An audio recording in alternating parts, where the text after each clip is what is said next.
Hey everyone, it's Ben Hardy here, and in today's going to be reviewing the all-new Ford Escape. Before we get in this video though, I want to give a huge shout out and thank you to the Large Miller Ford Lincoln here in Provo, Utah for giving me some time with this Escape. This particular one is still available for sale for the time being, so if you're interested, I'll include a link to their website in the description down below. If you have any questions, just ask for John Jenks. And then on a side note, if you want to save time and money the next time you purchase a car, link to my car buying guide in the description down below as well. Let's get into it.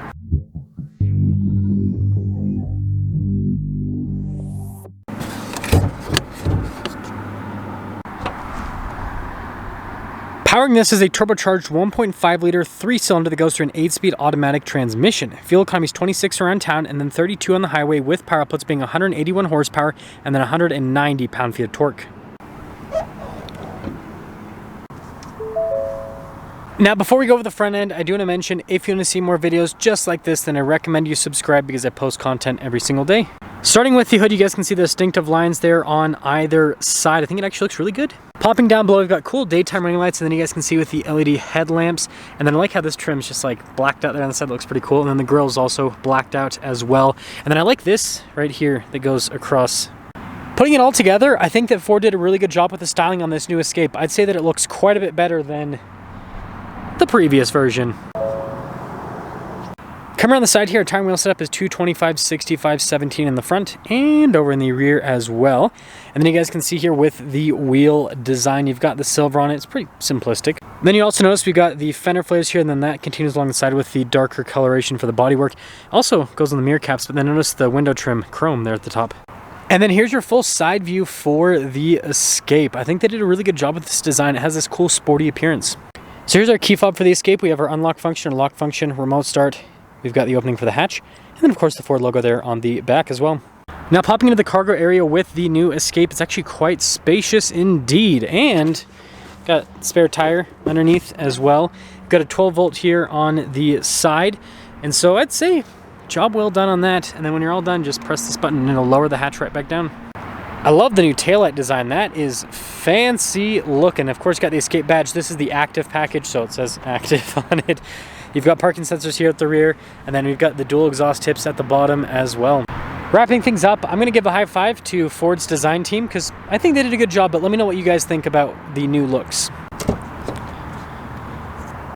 Now, popping inside, you guys can see you've got these cool like lines that go across them. We have some padding where you're going to rest your arm, and then storage down below. Now, taking a look at the seats, you guys can see the stitching here, and then look at the trim there in the center. It's pretty cool. Space here in the back is actually pretty solid. We've got some vent action there. You've got some USBs, and it looks like we have stadium seating, so we actually sit higher than the front seats.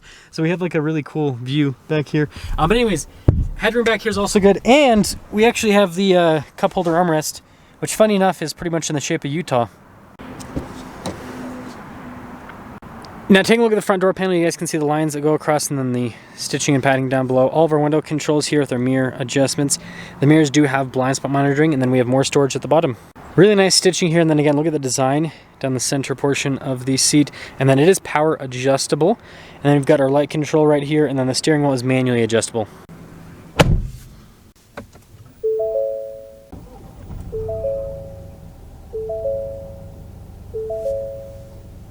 Now, taking a look at the steering wheel, you guys can see the padding all around. You've got the controls here for the center stack, voice command controls.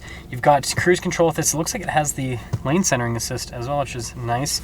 And then your regular stocks here on the back. Now, in the center, we've got this cool new digital gauge cluster here, which is kind of fancy, but basically just shows you different bits of vehicle information, so we can pop into like the trip computer, for example, if we want. And then the fun thing is the drive modes. So we've got a few different drive modes that we can go into, and obviously I think the coolest is Sport. It gives a little S there at the bottom.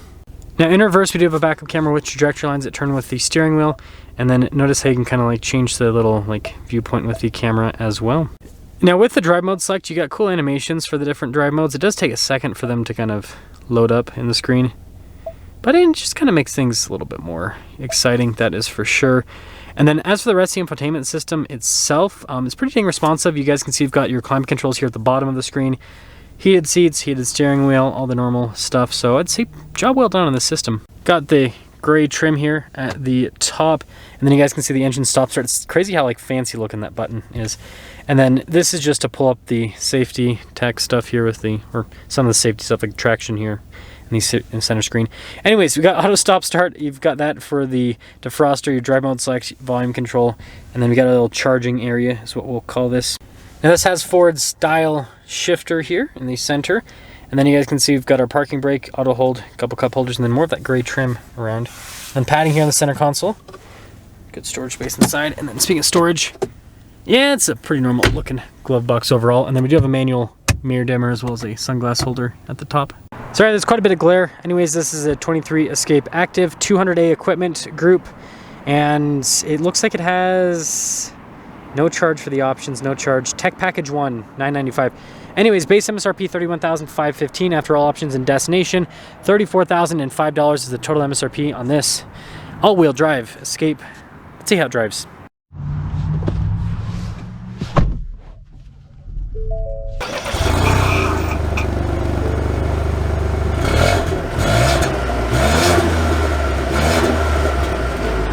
Well, let's talk about visibility before we escape in the Escape. You've got visibility over the hood, both of the mirrors, which do have blind spot monitoring. And there's the rest of the rear. And dial shifter away. So, what this looks like to me, judging by the specs and everything, is this is more of like an exterior redesign and then an interior redesign, and then they've, you know, kind of carried over a lot of the mechanical stuff. And it seems like that's what Ford's doing with a lot of their vehicles. Like the new Super Duty, that's a great example of a vehicle that they just kind of did that with, which isn't necessarily a bad thing. I think it's good to, you know, overhaul the interiors, and if you've got powertrains that work, you've got powertrains that work. Now with this, wow, this 1.5 liter 3-cylinder, it is freaking peppy. That is for sure. So we're in normal mode right now. We're gonna pop it. Okay, whatever. So I guess I have to re-pull this up. Okay, we're gonna pop it into sport mode now. See how that does. 1.5 liters of fury. This thing's quick. This thing's quick. You wouldn't think that it'd be as quick as it is, considering the fact that it has just 3 cylinders, but man, it moves. So to wrap things up with the new Escape, it drives pretty similar to the previous version, frankly. I think the suspension might be a little bit better, but it feels pretty much, it feels pretty much like the same SUV. So overall, I think they killed it with the design on the outside. I think the interior feels more modern, feels a little bit more upscale. And so, you know, I think the benefits of this is more of just a better style compared to the previous version. But let me know what you guys think about the new Escape. I'll get reviews on more of the packages on this as they show up at the store. Yeah, that camera's really helpful, actually. It's pretty solid. But yeah, let me know what you guys think about this new Escape. Yay or nay on this one.